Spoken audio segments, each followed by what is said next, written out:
तुझ्या डोळ्यातले तेज माझ्या डोळ्यात येऊ दे, तुझ्या डोळ्यातले तेज माझ्या डोळ्यात येऊ दे, तुझ्या रक्तातली लाली माझे रक्त रंगवू दे. देश पारतंत्र्यात असताना कशाचीही पर्वा न करता स्वातंत्र्य आंदोलनात स्वतःला झोकून दिले आणि शेतकरी, कामगार, गोरगरीब व स्त्रियांच्या न्याय हक्कासाठी त्यांनी संघर्ष केला. अशा या क्रांती अग्रणी डॉक्टर जी.डी. बापू लाड यांच्या प्रतिमेला प्रथम वंदन करते. परवा दिवशी टीव्हीवर बातम्या ऐकत होते. 3 वर्षाच्या चिमुरडीवर बलात्कार करून क्रूरपणे हत्या केली. ऐकून तळपायाची आग मस्तकात गेली. क्रांतिकारकांनी शौर्य आणि देशासाठी, स्वातंत्र्यासाठी बलिदान शिकवलं होतं. पण आज मोबाईल मध्ये अडकलेले तरुण खरंच इतिहास विसरलेत का, असा प्रश्न पडतो. याचे उत्तर म्हणजे तरुणांना क्रांतिकारकांचा इतिहास शिकवावा लागणार आहे. क्रांती अग्रणी डॉक्टर जी.डी. बापू लाड यांचा जन्म 4 डिसेंबर 1922 रोजी कुंडल येथे सामान्य शेतकरी कुटुंबात झाला. जी.डी. बापू अगदी लहान वयातच स्वातंत्र्यप्रेमी नेत्यांच्या संपर्कात आले. दारिद्र्य, अस्पृश्यता, जातीयता, उच्च नीचता या संबंधी त्यांच्या मनामध्ये घृणा निर्माण झाली होती.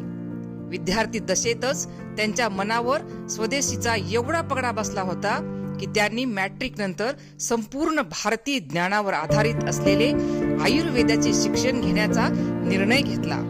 पुण्याला आयुर्वेद महाविद्यालयात प्रवेशही घेतला. परंतु कॉलेजच्या 2ऱ्या वर्षाला असताना महात्मा गांधीजींच्या चले जाव च्या घोषणेने 1942च्या स्वातंत्र्य लढ्याला प्रारंभ झाला.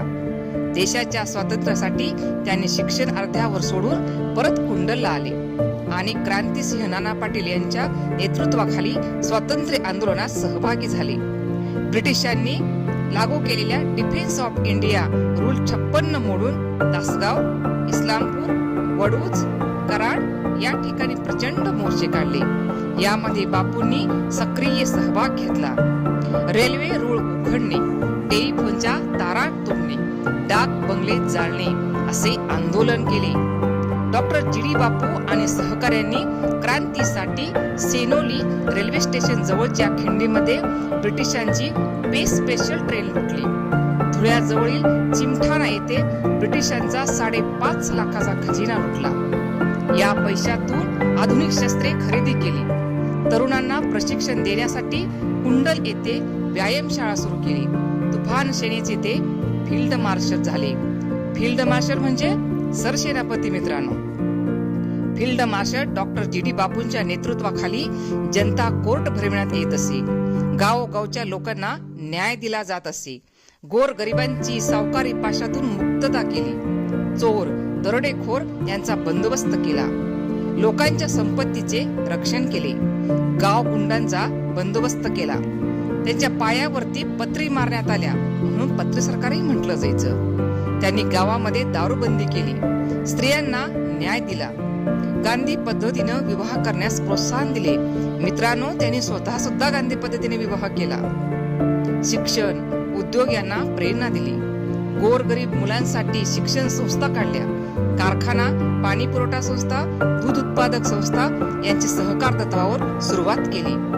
आपल्या कार्यातून त्यांनी प्रखर समाजनिष्ठेचा आदर्श नव्या पिढी पुढे ठेवला.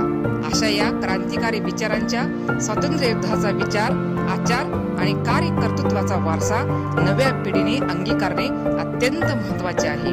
त्यासाठीच माझा हा छोटासा प्रयत्न आहे. जय हिंद, जय महाराष्ट्र.